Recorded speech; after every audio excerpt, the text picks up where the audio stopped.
Magandang buhay mga katiyats, welcome back sa ating treasure marker analysis. At meron tayong natanggap na video dito na napakaganda. Ito'y big boulder marker na may nakaukit na puso at mukha sa harapan ng bato.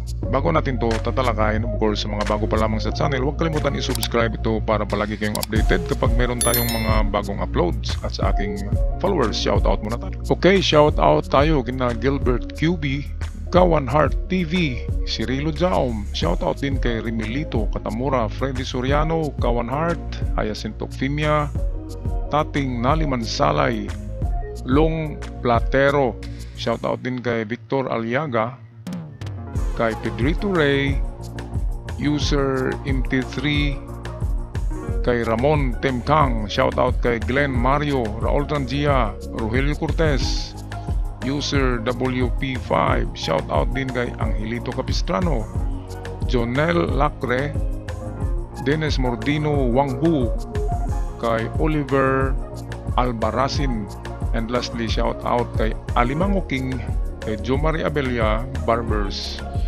267, Agri-Fisher TV, at kay Pips Gelmar. At sa mga hindi nabanggit na pangalan, shout out sa inyong lahat. Tayo na ngayon magpatuloy. Magandang tanghali po, sir. Ako po may pababasa dito sa iyo na may naguhukay kasi dito sa amin. Yan, malalim po siya. Siguro po ito mga 5 feet or 6. Ito po ang basihan nila. Ito daw ibabaw ng bato, formang heart. Ngayon, heart yung babaw, meron siyang butas na gano'n, no? Saka yun. Ayun. Sa gilid na yun. Ngayon, babaw po ako. Makikita ko lahat sa baba.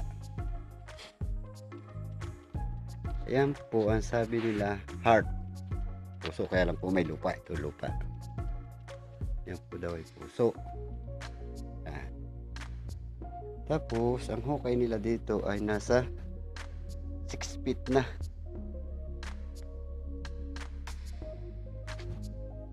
Ito po ang mga marker. Yan, butas po siya. Yan pa. Yan. Tapos po itong batong itong mahaba, nasa 6 feet. Ang haba po nito, malaki siya. Na kantuhan, may kanto siya. Ayan. Ito, kanto siya. Na malapad. Nadadaganan siya nitong malaki ito. Ngayon, ang tingin ko kung sa akin, ang items narito. Dahil ito'y trap. Tubig po yan, tubig. Trap. Na pag tinanggal ito, mahulog siya. Ayan naman po yung mga batong nasa gilid. Ayan yung upay, yung mga bato. Tapos ang mga nakakuha nila dito, yan mga batong bilog na yan, maliliit. Ang dami siya, yan. Doon pa, mas marami dyan, nadaganan lang ng lupa. Yan, mga batong yan. Tapos sila ay may nakuhang mga bubog doon. Ito po yun. Kukuha ako ng konti lang. Ito po yun. Mga sinaunang bubog. Ito makapal, oh. Kasi ito, sinauna. Yan ang nakuha nila dyan. Saka po, yung dahon ng nyog nandyan sa ilalim. Kaya lang, di bulok na. Sa katagalan na siguro, bulok na. Yan. Mga bubog. Yan ang nakuha nila dito sa ilalim. Dito daw yung nakuha sa may batong ito. Ito daw yung nakuha yan. Sa palagay kaya po ninyo, nasaan ang items dito? Sa ilalim nitong batong malaking ito, nadadaganan ito. Dahil pag tinanggal po ito, tuhulog siya. Parang ito ang trap. Ito na lang po ang pakiano na lang po para matulungan ang mga gumagawa dito. Yan, ang hukay nila yan.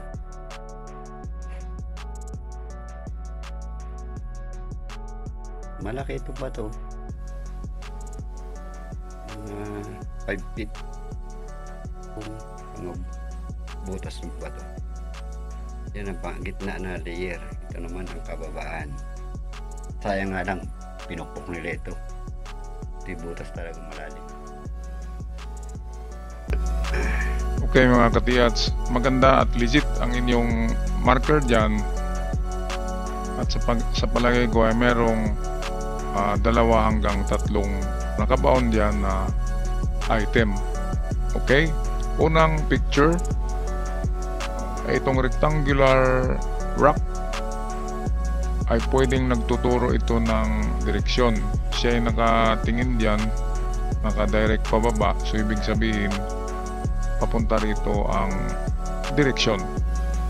At pwede rin na ang rectangular rock na ito ay mayroong laman. Kaya biyakin nyo yan. Pag may laman yan, ang mga laman yan ay nasa 6 kilograms bawat bareta. Merong 3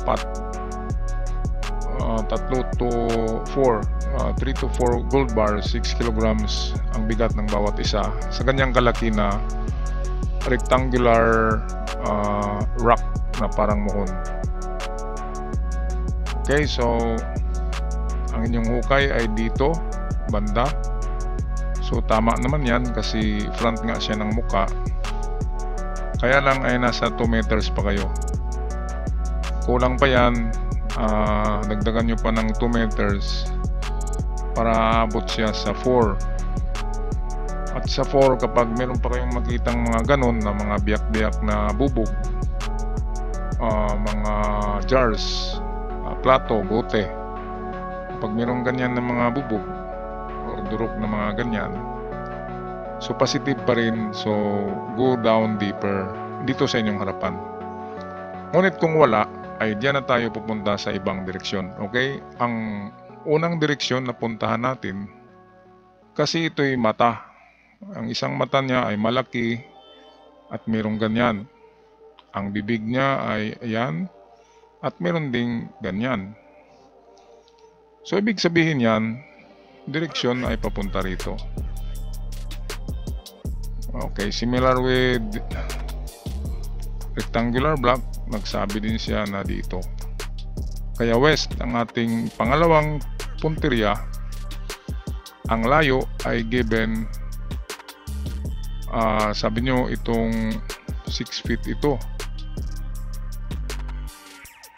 So kung 6 feet yan, ay pwedeng 6 meters ang layo. Okay, noong unang panahon, 1940s, ang bato na ito ay nakalitaw pa to sa lupa. Nasa ibabaw lang to. Pagtagal ng panahon, naglandslide ang mga bundok, kaya nabaon yan.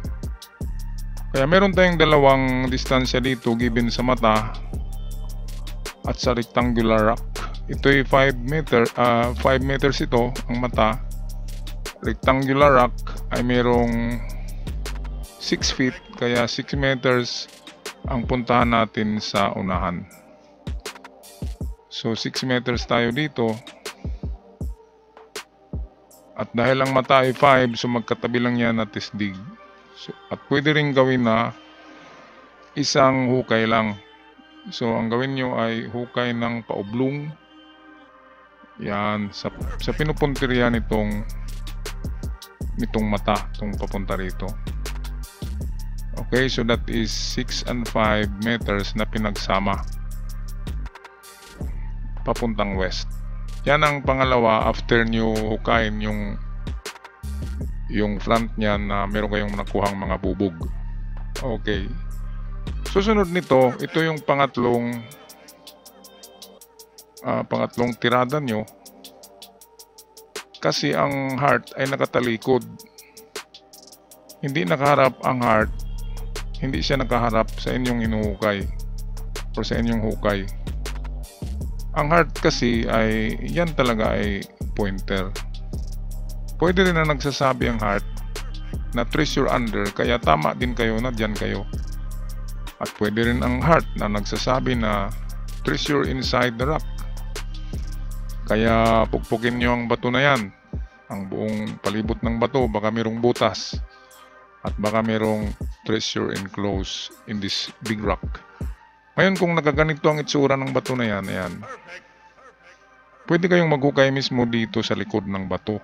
So ito, unang hukay nyo yan, ang likod ng bato, sa 1 meter lang yan na distance galing sa bato. And then pangalawang hukay ay sukatin nyo itong haba ng puso ng ruler. Sabihin natin yan ay 10 inches. So meron kayong puntahan na 10 meters dito sa unahan.